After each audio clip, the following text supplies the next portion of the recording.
Good morning, good afternoon, everyone. I am sorry you can't see me, but I'm Michael Posner. I run the Center for Business and Human Rights at NYU Stern Business School. And delighted to be co-hosting this. We're delighted to co-host this with Jim Steyer and Common Sense. This is an important subject and one that deserves as much attention as it can get. Just a few words by way of introduction, then I'm going to turn over to Levy from MarketWatch to moderate what I'm sure will be an interesting and important discussion. There is widespread today unhappiness about what's happening online on the internet. Disinformation is spread wide, hate speech, other kinds of harmful content. And I think there's also broad recognition or broad agreement really across the political spectrum, that the internet platforms, the internet social media companies, Facebook, Google and YouTube, Twitter, are not doing their job. They're not doing enough to regulate, to moderate content, and to keep this harmful content at bay.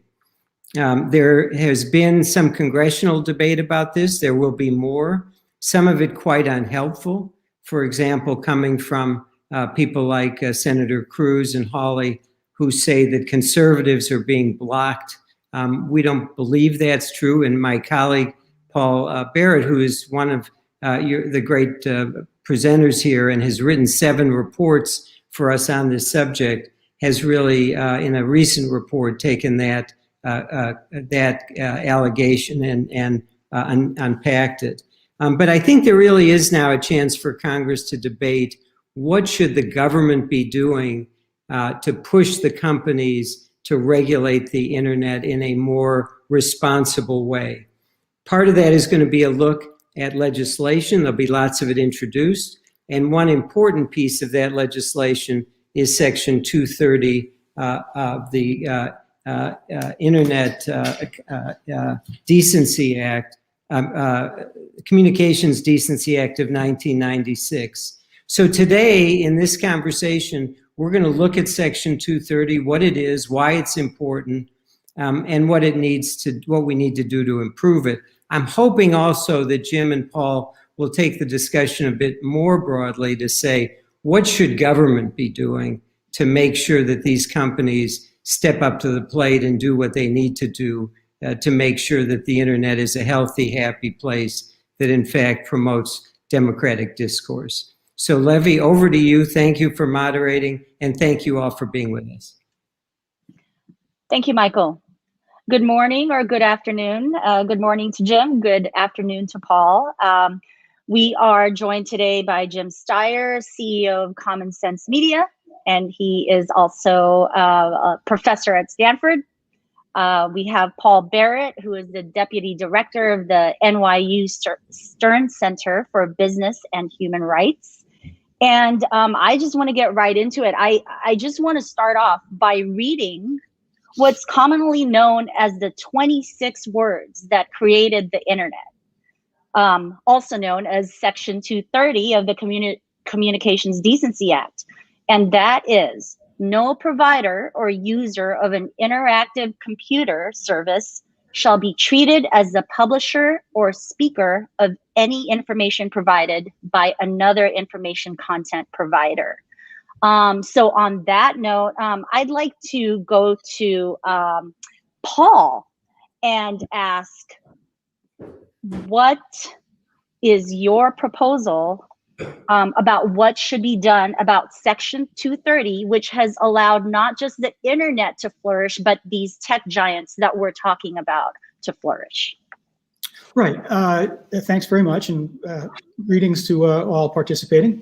I think Section 230 made a lot of sense as it's drafted in the mid-1990s, years before anyone was thinking much about social media platforms, let alone operations on the scale of Facebook or YouTube or Twitter. And now that we have a clearer sense of some of the problems that social media and other aspects of the commercial internet have brought with them, which Mike Posner alluded to in his introduction.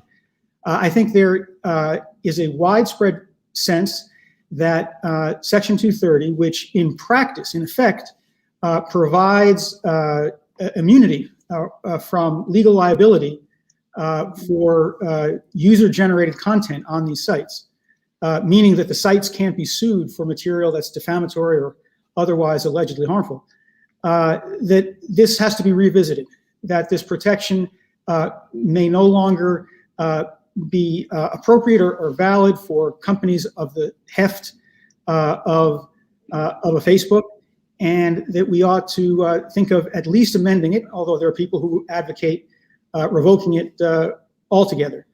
So I think that's where we're starting, figuring out what makes sense in 2021 with a law that was enacted 25 years ago in a period when the internet was quite a different place. Right, right. And Jim, can you tell me, why does common sense care about Section 230? And for people who don't know, maybe a quick intro to what common sense does.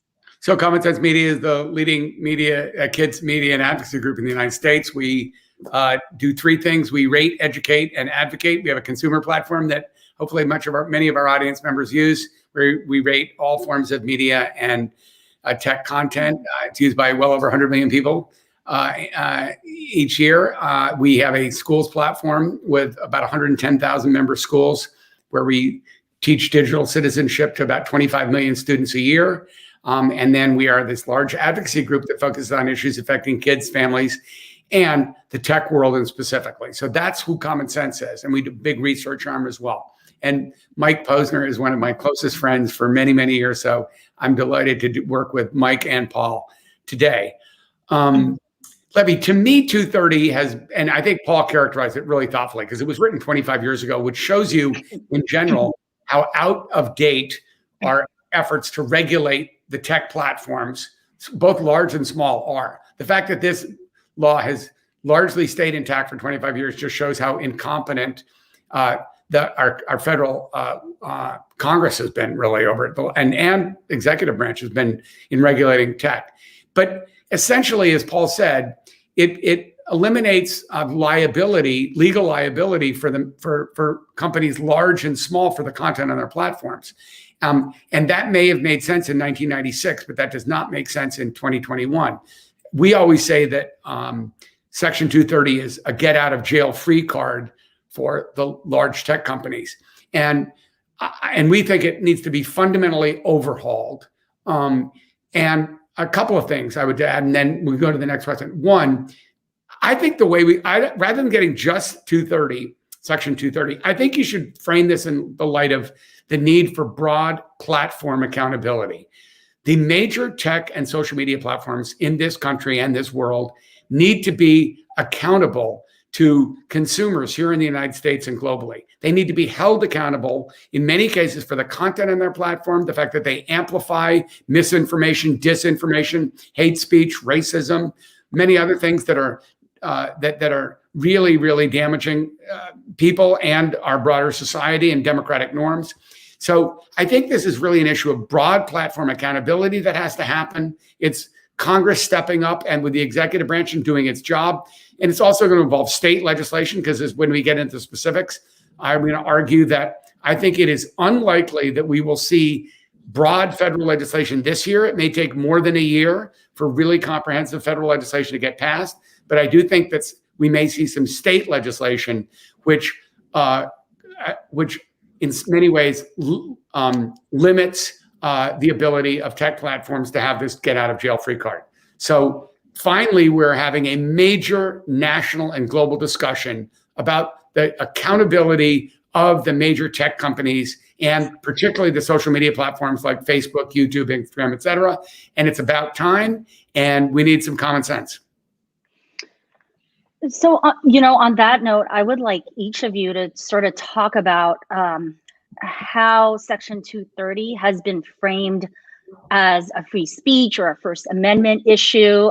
Paul, you recently wrote a paper about this. It's become very political. And so I'd just like to get each of your thoughts about what you think, whether you think it's a misconception that this is a free speech or censorship issue. You want me to go first? Sure. Well, obviously we are talking about speech, very broadly defined, and obviously promoting freedom of speech, broadly speaking, is a good thing, and it's good for platforms to do that. However, the next thing to emphasize is that we're really not talking about a First Amendment issue. Facebook, Twitter, YouTube, and a whole panoply of smaller platforms and websites are fully within their legal rights to regulate their platforms.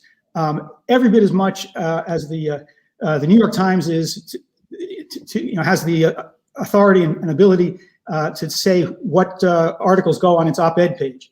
The First Amendment applies to government abridgments of speech, not to restrictions placed by private companies on their own property, basically. So there's some tension there because it's obviously a social good for people to be able to express themselves, but the First Amendment does not create an obstacle to platforms policing what goes on their sites. I think that's a really, really important point to underscore, Levy, because in my opinion, some of the larger tech companies, particularly Facebook, but also Google, have hidden behind a false description of both the First Amendment and free speech. And I think, as I have said on many number of occasions, Mark Zuckerberg would flunk 5th grade civics class with his analysis of these issues.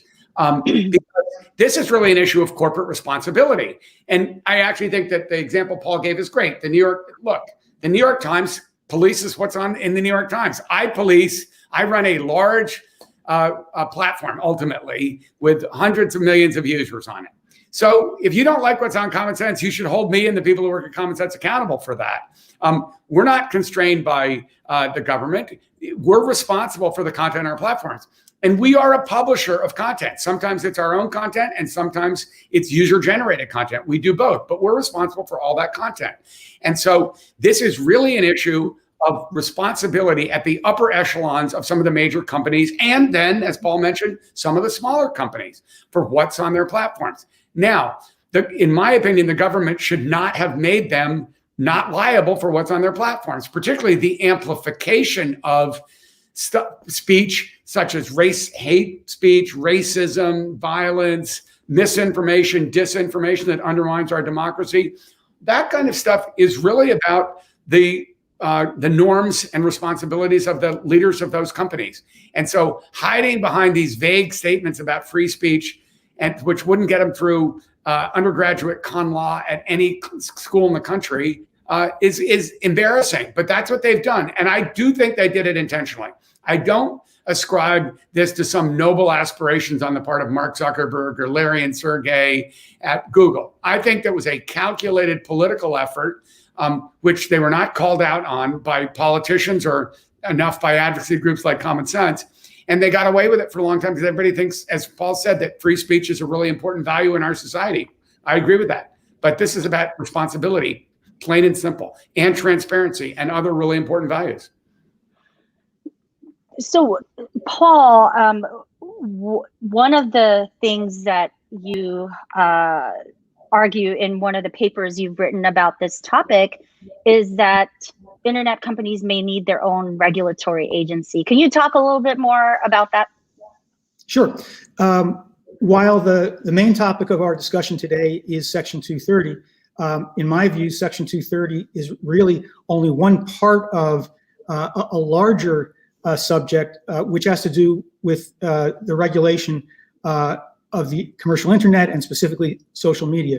Jim mentioned earlier, and I couldn't agree more, that the larger issue that encompasses Section 230, but also sweeps more broadly, is accountability and transparency. And with that in mind, I think policymakers, people who work for NGOs and advocacy groups like Jim's, should be thinking about 230 as part of a broader effort which should include a federal legislation that sets out standards for social media platforms and other internet companies to follow. And I think that ultimately it makes sense, given that we want to improve the standards of conduct in this industry, that it have a dedicated agency, much as the financial industry has the SEC, and television, radio, and telecom has the FCC, and so on and so forth. There should be a specialized agency that oversees social media. If not that, because that's a very heavy political lift, then another route would be to strengthen the oversight capacity of an agency like the FTC, and create within the FTC an internet bureau or a commercial internet bureau, and that entity would take on both oversight of things like Section 230, but also broader standards that Congress could instruct it to draft, so that we could increase the level of accountability and transparency about how these very large, very influential companies act. So I totally agree, Levy, with what Paul just said, but let me just make it more simple. These guys aren't regulating themselves. They're doing a terrible job of corporate social responsibility, period. Particularly Facebook, which has basically, starting in the mid 2010s, helped undermine elections of 2015 and the 2016 U.S. presidential election. They allowed their platform to be manipulated by foreign powers. They also allowed their platform to be manipulated over in the UK during the Brexit vote. They have amplified a tremendous amount of misinformation, disinformation, hate speech, racism, white supremacy, all sorts of stuff that had they had the right kind of values at the top of the company and practices in place, they just would have banned it. I wouldn't let that on Common Sense Media. Shame on Mark Zuckerberg and his team for allowing that on Facebook and Instagram, and to some extent for YouTube, for all the things that they've allowed on that platform that have undermined our democracy and other values that all of us hold dear. So I think that this is really an issue of responsibility. So one thing that's interesting is Facebook, belatedly announced they were going to have an advisory board to make decisions. So one thing I'm like is, how come they can't make their own decisions about this? We make decisions every day at Common Sense about content that's going to be seen by tens of millions of people. So Facebook is being seen by billions of people. They are $1 trillion company. Why can't they have enough people to monitor the content and take stuff down that violates a lot of really obvious norms? So the reason is money and profit. And so, and I'd say that's true for some of the other companies as well, is that they simply have not policed themselves very effectively, and shame on them for not having done it. And by the way, that's why one of the tools in our arsenal to hold them accountable while we're waiting for regulatory change or legislative change that Paul just outlined is to shame them. So for example, we started the Stop Hate for Profit movement a little under a year ago with the ADL, the Anti-Defamation League, and a number of leading civil rights organizations, and believe it or not, the actor Sacha Baron Cohen.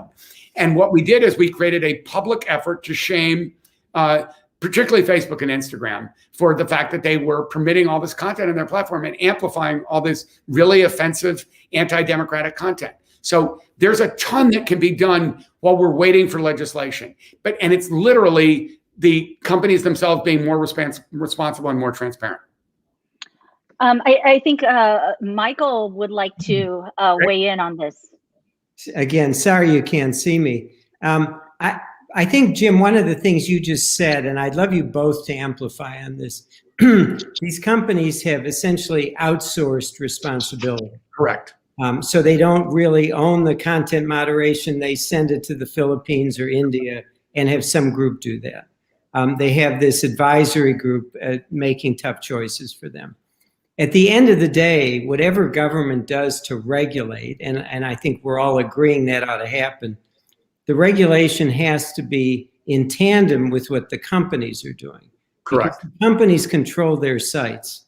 And I think one of the challenges for government is, how do you regulate without getting into content decision-making, where you are, if the government starts to regulate content, then you are bumping up against the First Amendment. and doing what government shouldn't do. So the question for both of you, I think, is what's the way in which government can regulate in a way that doesn't interrupt its obligation not to restrict speech? And how do you get the companies to step up and do what only they can do? They see this stuff that goes viral. They have the ability to take it down, and they have the resources. So, Mike, I would say two things, and then I'd love to, Paul, love to hear what you say. So, number one, I would say remove the liability shield for these guys. Okay. So I think their decisions are almost always driven just by pure business and profit consideration. So if you remove the liability shield that 230 gives them, then they could be sued by someone whose family member was killed as a result of misinformation or disinformation. Well, for example, now we have this huge problem with misinformation, disinformation about vaccines. This is a huge issue right now, and Twitter just came out and revised their policies around vaccinations because of this. But if you remove the liability shield, then you're not getting in the government in the content regulation business, what you're talking about. So that's number one, is let them be held liable in the courts and by lawyers and by the public, and stop giving them this get out of jail free card from liability. But the second one is, I think we do a carrot and stick approach. On the one, at Common Sense, on the one hand, we meet with regularly the people who run the big tech companies, and we tell them to their face, this is exactly what we think. And since many of them are Common Sense Media users as parents, and since we've known them personally for 15 years, they meet with us and we talk about it.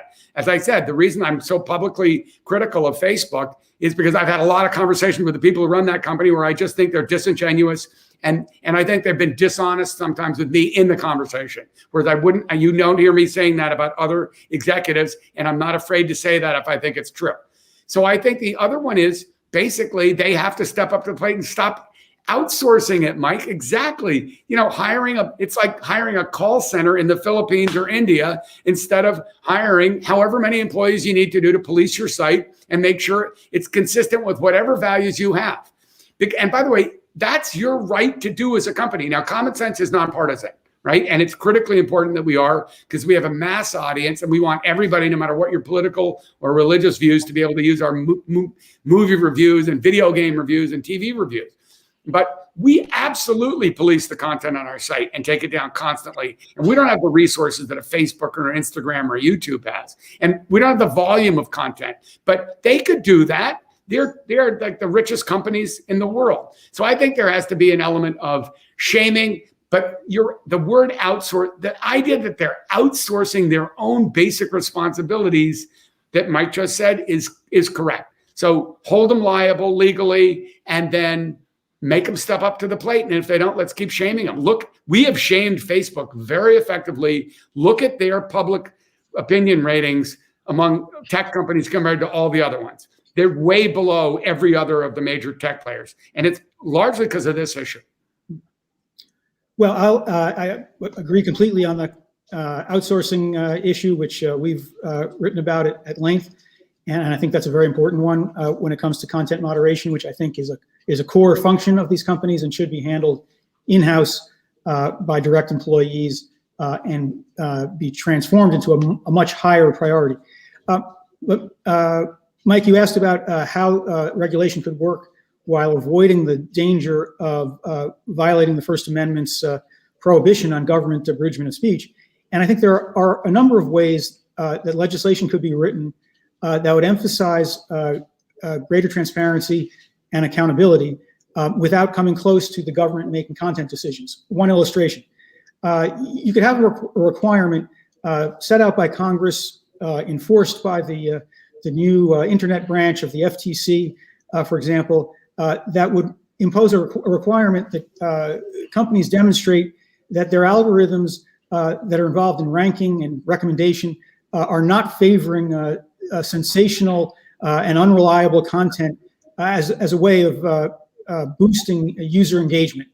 You don't have to talk about any content decisions or any particular pieces of content, but you do impose under this approach an obligation that the companies have to demonstrate that the core design of their algorithms, which is the heart of their system, are not operating in a way that is calculated to produce the kind of harmful content that so many people are concerned about. And I think that is something that that people with necessary technological sophistication could legislate, and it could be enforced, and companies could be required to come forward and demonstrate that, and that would not require any interference with any particular speaker. I think that's an incredibly important point that Paul mentioned. And I think the word algorithm is a really, really important issue in this discussion, because, these guys live on their algorithms. Online platforms basically live via algorithms that are designed for maximizing profit, basically, and maximizing sensationalism. And by the way, it's really interesting because Mike and I and Paul are now all over the age of 40. So we remember when there were broadcast regulations, and the issue was that they had to regulate TV, by the way, around issues around violence and sex and stuff like that. But essentially what happened was the companies set up standard and practices divisions around those issues. And they change over time. Some of the norms in society change over time around sex, for example.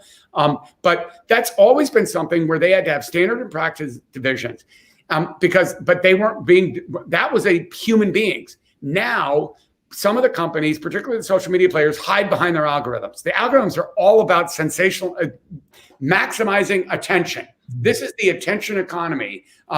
Our colleague at Harvard, Shoshana Zuboff, has a great piece in my book, has said that this is surveillance capitalism. That's really what's going on here. But if the algorithms are just purely geared to maximum traffic, maximum amount of time that you will stay glued to that particular screen and that particular site, and therefore profit for the companies, then they're not going to act in a common sense, comprehensive, self-interested, best interest of society way. And so algorithms have to be managed, and they should be transparent. We should be able to see why Facebook is amplifying so much extreme content, or why they are currently amplifying so much misinformation and disinformation around vaccinations and the whole COVID-19 epidemic. Why did they allow that platform to be used to organize a significant part of the assault on the Capitol on January 6th? Meaning, don't hide behind an algorithm. This is your fundamental duty into society, and it's been ignored. And again, algorithms are the other way that the other thing companies hide behind, other than these sort of bogus free speech statements that wouldn't pass fifth grade civics. So I'm really glad we talked about the algorithms, because that's a huge part of what has to be done here. Addressed. Do you think that these companies will ever not say that their algorithms are secret and that are part of their trade secrets? I mean, how does anyone get these companies to be more open and transparent? The FTC, Paul, explain that through the FTC, because I actually think that's not an issue that's unique to the commercial internet and social media. There's regulation of industries across the board. Trade secrets exist. You don't have to require Facebook to do the equivalent of Coke publicly broadcasting the formula for Coke. These things can be, first of all, can be shown confidentially to federal regulators who can check how they're operating. And secondly, you don't have to show everything. You have to show how it is that's, in this instance, certain content shows up in front of certain people. You don't have to display the inner workings of every algorithm. You need to be able to explain, potentially in a confidential environment, how your operation works, and that is simply not asking too much. And there's the tension between trade secrets and regulation is pervasive since the New Deal and since the idea of the federal government regulating industry first came to vogue. And Levy, just to take up on that, let me give you another area that, from a kids and family standpoint, because generally at Common Sense, we look at the issues related to technology and media through the lens of kids and families. Right. So one of the biggest issues we faced is addiction, attention, distraction issues related to this device and your computer, right? The fact that there's reams of evidence now and research that shows addiction, attention, distraction issues for kids, that affects their ability to perform in school, that actually has some of the same addictive, compulsive issues that affect your mental health. We're about to come out in 2 weeks with a huge issue around kids and teen mental health during COVID. And the numbers are going to blow you away. Okay. Now, we therefore, as a society, and we have legislation, Senator Markey from Massachusetts is carrying legislation about this for us that we wrote with him. We're carrying it in California, which is where we passed the major privacy law in the United States because we gave up on the US Congress because they were so dysfunctional and this issue and privacy issues over the last decade or more. But which has to go with the fact that there are manipulative design techniques, right? I'll give you an example for the average viewer. The whole automatic replay button. So you're watching one episode on Netflix and oh my God, then you watch 5 in a row because it's 2, 3, 2, 1, here's the next episode. That happens on YouTube for your kids. That happens on all platforms now. So we can regulate design codes in that way, just as Paul said. We've been doing that with industry for the last century. So that needs to be done as well. That's the same as regulating an algorithm.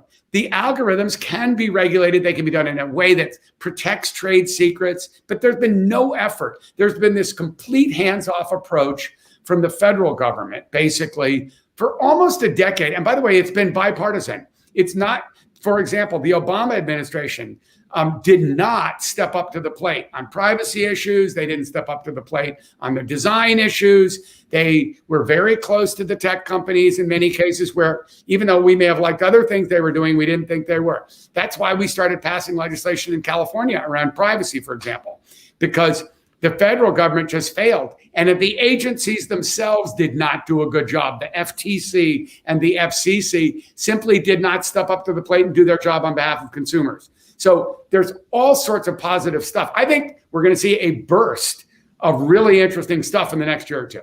And even though I already predicted that we won't get 230 reform legislation this year, because I don't think it'll get through the morass of the debate in Congress, I think you'll see big regulatory changes, though, at the Federal Trade Commission, the Federal Communications Commission, some of the state levels, and we may be able to pass, like we have this act with Senator Markey called the Kids Act, which is about design that's damaging the mental health and attention and addiction, distraction issues of kids and families. So there's I think a ton of really good, I think we're on the cusp of really significant positive change, despite the frustrations of some of the 230 debate. Yeah, I that was going to be my next question, is how realistic is it that we'll see any movement on this, considering all the other priorities that this new administration and this new Congress have on their plate. However, Section 230 has gotten so much press, right? And there's a lot of attention being paid to it because of all the moderation issues that have come up in the past couple of years. So what, you said, Jim, you were optimistic. Paul, are you optimistic that something can be done, that there will be, you talked earlier about sort of a big push for like a federal agency, but like incremental changes that will help with the moderation issues that we're seeing? I agree with Jim that I think we're right on the verge of some really constructive debate, which will be a big contrast to the more sort of antic approach to this that we've seen in the last couple of years that was driven mostly from the right. And I think, for example, just to give you an example, I think you'll see real debate over legislation such as a bill called the Safe Tech Act, introduced by Senators Klobuchar and Warner and Hirono. I'm not presenting this as the end-all and be-all by any means, but this particular legislation would modify the immunity protection of Section 230 by so-called carving out certain areas where the companies would not have the liability protection, which would presumably create an incentive for the companies to police those areas more aggressively and more vigilantly, and those would include violations of civil rights laws, stalking, and that other ideas could be added to the bill as debate proceeds. So, I think that's one just one example of something we'll see debated, and as to whether Congress can get beyond that to the broader idea of whether the federal government needs to affirmatively regulate this industry, as I think both Jim and I think that that the federal government should and must. I'm not sure, but I think there will be a real debate about it. And a vital element here is the executive branch, is the choice that the Biden administration will face as to whether to spend some amount of political capital on trying to push this area forward. If they decide not to and they take a pass on it, that sharply diminishes the chances that anything will get approved because of the 50-50 split in the Senate. In contrast, if President Biden makes a speech about this and gets behind a package of legislation, that could make all the difference in the world. And let me just say, Levy, on that, because I know there's some other questions that you're interested in asking. So I'm pretty optimistic about that. So you put up my new book, Which Side of History? You put the cover up at the beginning. So the person who I edited that, and there's a bunch of different people who contributed really much better articles than I did to the book. But the piece I have in the book, I wrote with my closest political colleague of the last 4 years, Bruce Reed, who is now the deputy chief of staff and chief policy guy for the Biden administration.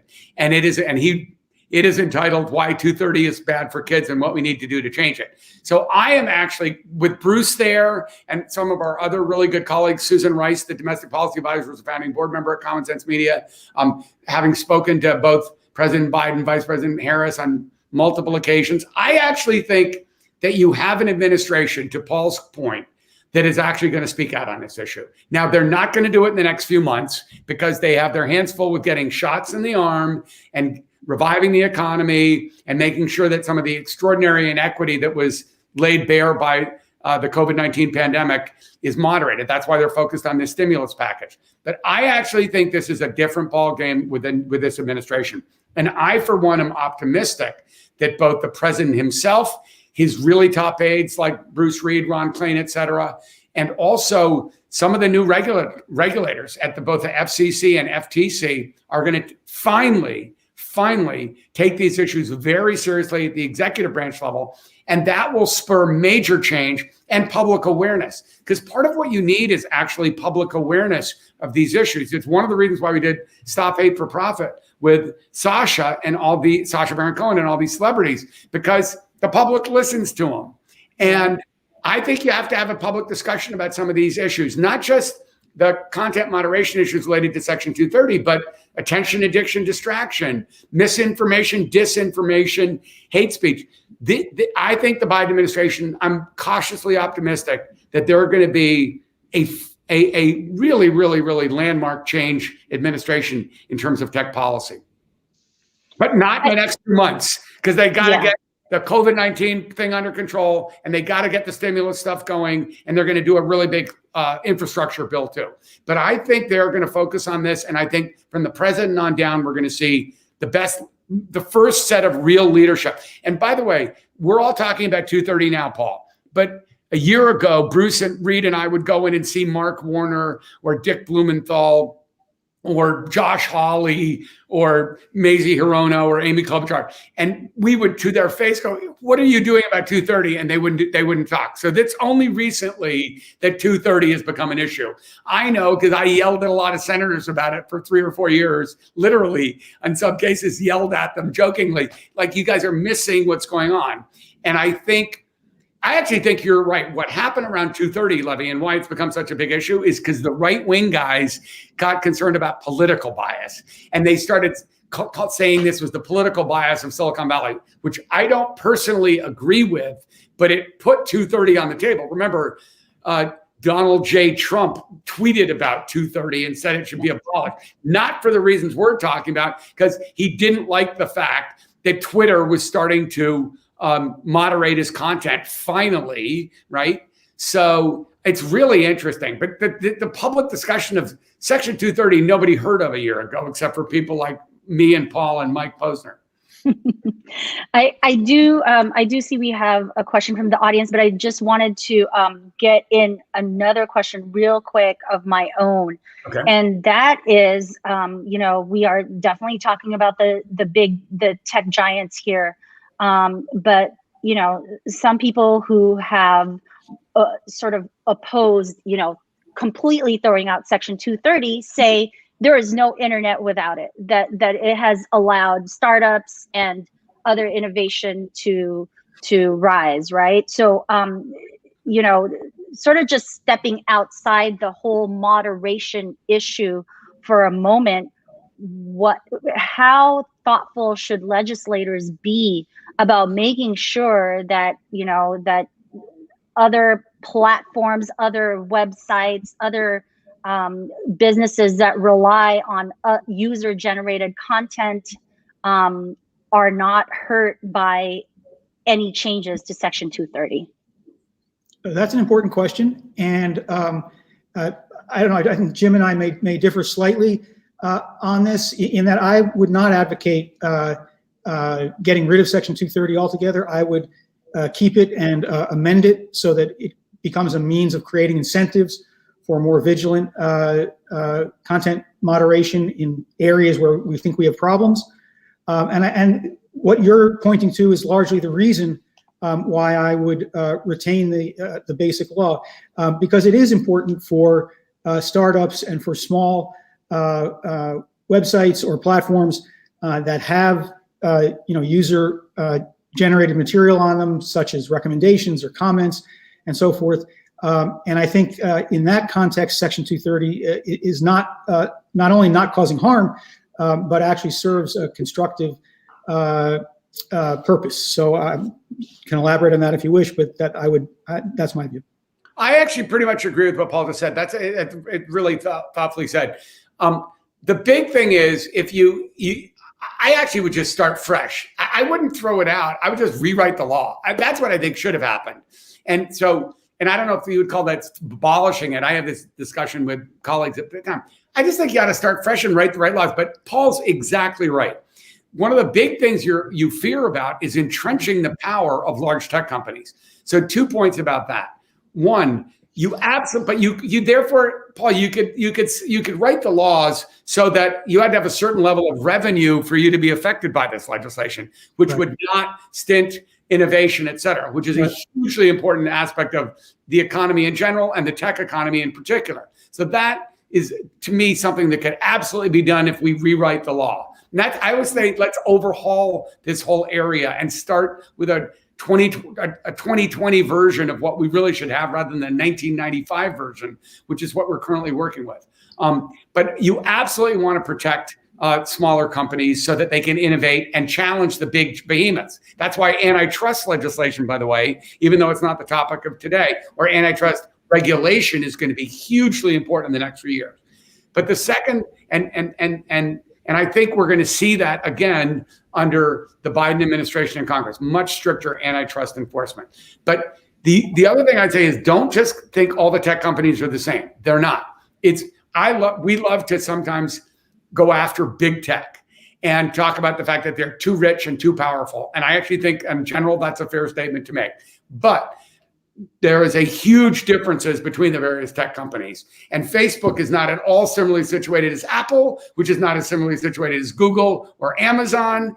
And so I think you have to take the companies one by one. And sometimes we lump all big tech together, and that's erroneous. Like on privacy, we could have never passed the landmark California privacy law if we hadn't gone to the individual companies and shown them very bluntly that their interests were not the same as the other guy's interests. So I don't think tech is monolithic at all. Right. So we do have a question from the audience that we want to get to, and that is, regulation is one part of the solution, but isn't there a role for education and media literacy when we're talking about this topic? Absolutely, no brainer. It's a very good question. And if you actually look, and then I'd love to hear what Paul and Michael say. Is if you look at what Common Sense does, we spend $10 million a year on media literacy and public education around these issues. It's critical. So we're in the great majority of schools in the United States are common sense schools, where we actually created the field of digital citizenship, digital literacy, which is basically media literacy. So is it critically important that all citizens, but particularly young people, are media literate and tech literate? Absolutely. And that's why we created the whole field of digital citizenship and a curriculum around it for K through 12 students. But it's also important for teachers and parents to understand those issues. And so, yes, this is absolutely essential. It's why the public discussion and debate of these issues is so key. For a long time, it was just sort of left to engineers and nerds in Silicon Valley. And the truth is, this is shaping all of our lives today, and technology is 24/7 in our lives. So media literacy, digital literacy, public awareness, public education, absolutely essential to the solution in the long run. No, I don't have much to add to that. I think Jim said it well. We should move on to another question. It's absolutely true. Section 230, obviously, it doesn't exist in a vacuum. And we know that there is, like you have both mentioned, that there are other changes afoot. What other changes do we need to see or are gaining traction? You mentioned antitrust. How important is that? These companies that we're talking about have outsized power over lots of things in our lives, and we've seen that they affect democracies. I would say that antitrust is a hugely important topic, and the course of the pending federal and state lawsuits against Google and Facebook are crucial.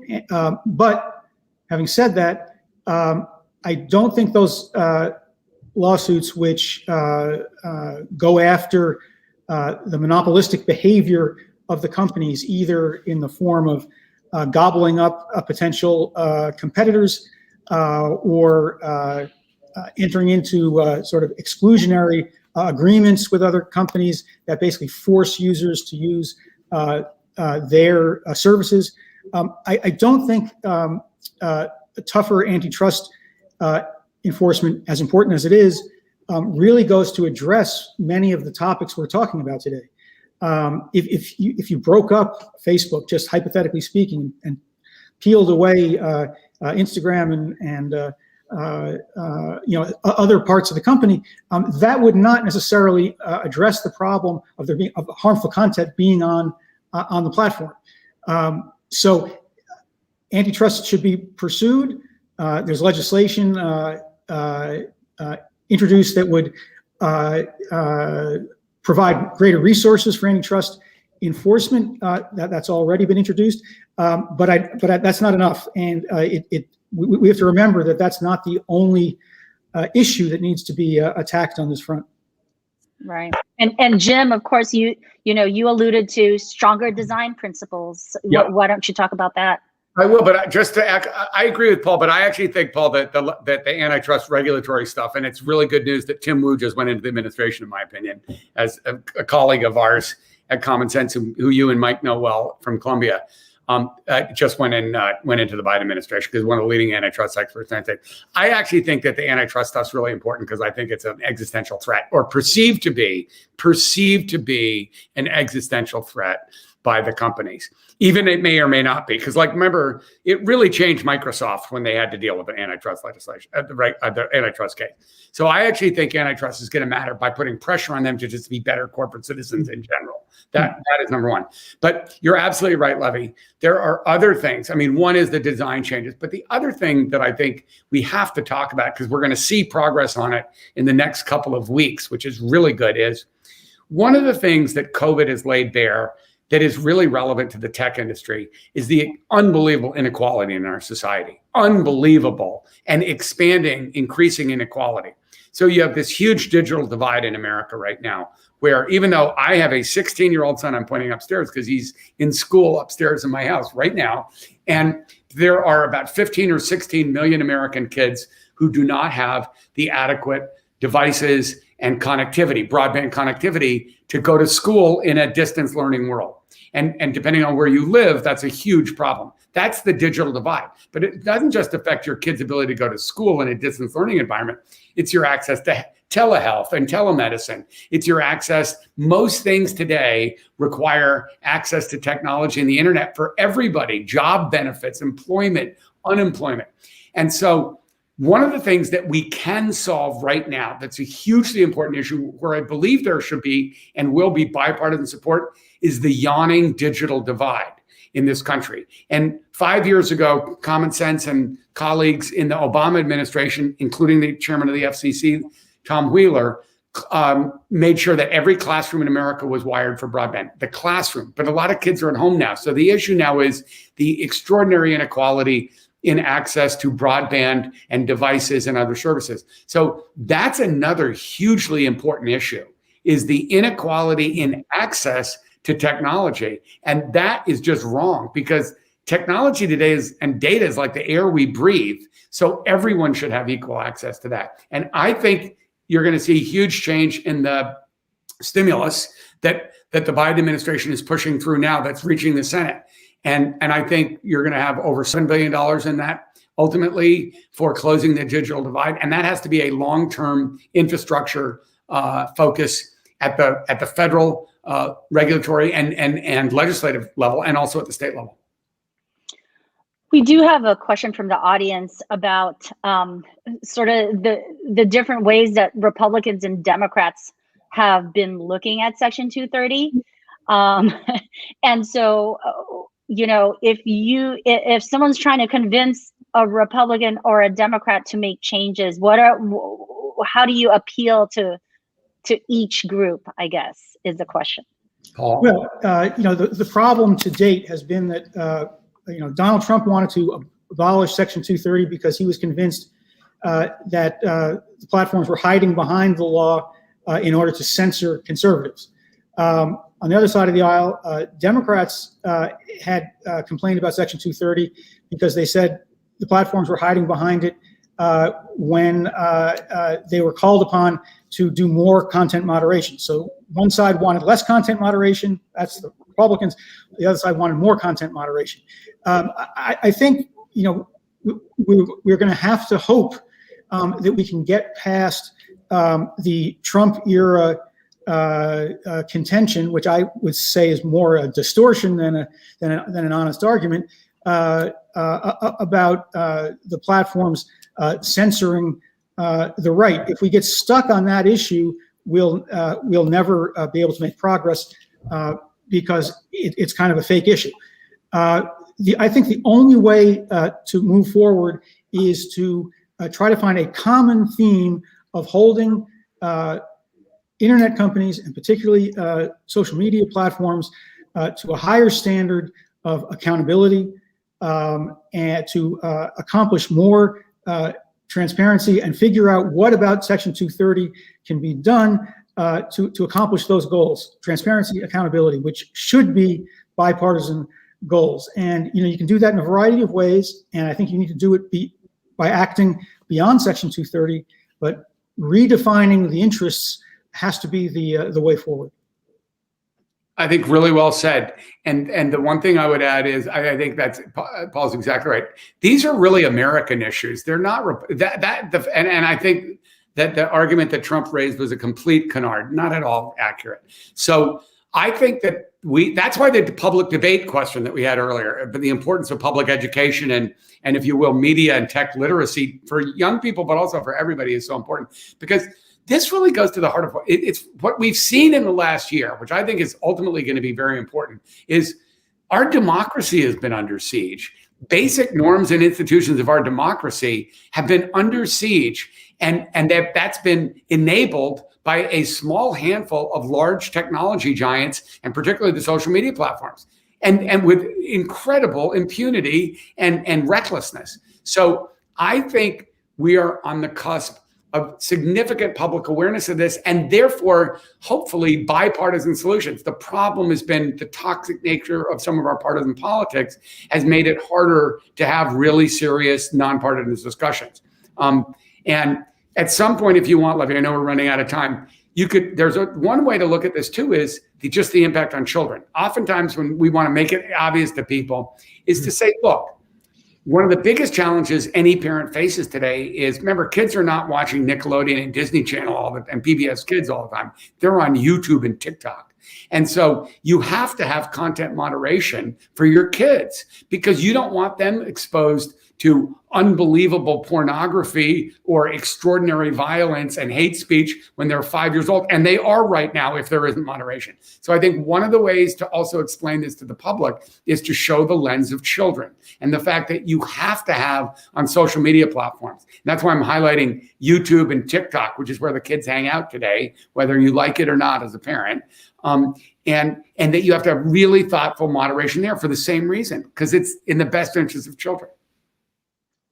Absolutely. And, you know, we are coming up on our closing minutes here. Paul, any other thoughts about, you know, I think Jim put it really well, you know, we have to think about the effects of this on our children. But beyond that, any closing thoughts on how people should be thinking about this if they do care about these moderation issues, what they should be telling their legislators? What can an average person do if they care about these issues? Well, several parts to the answer. The first is, the media literacy steps that Jim outlined earlier, I think are very important for any family with or without children. Second, in terms of signaling to your representatives in Washington or in the state house in whatever state you live in, is that people need to not assume that the social media landscape that they see is determined by God or some other immovable or unquestionable source. These are large corporations that we need we need to demand of them that they demonstrate more accountability, that they balance their extraordinarily lucrative operations against their social responsibilities. And I think now is the time to do it because I think, as Jim noted earlier, we have a president and an executive branch that may be inclined to be active in this area in a constructive way. And I think there are Democrats in both houses of Congress, and perhaps some Republicans as well, who will understand these issues and will understand that now is the time to exert some democratic regulatory pressure on these very important but not always constructive companies. We want to let people know that we've shared links in the chat to resources from both Common Sense and from NYU. You'll be getting a link to view the recording of this session. I want to thank Jim and Common Sense Media for putting this on, and of course, Michael and Paul at the NYU Stern Center for Business and Human Rights. Really fascinating, important discussion. Thanks a lot, guys. Thanks, Thank Levy. you so much for having us, Levy. And thank you so much to NYU. Thanks, Jim.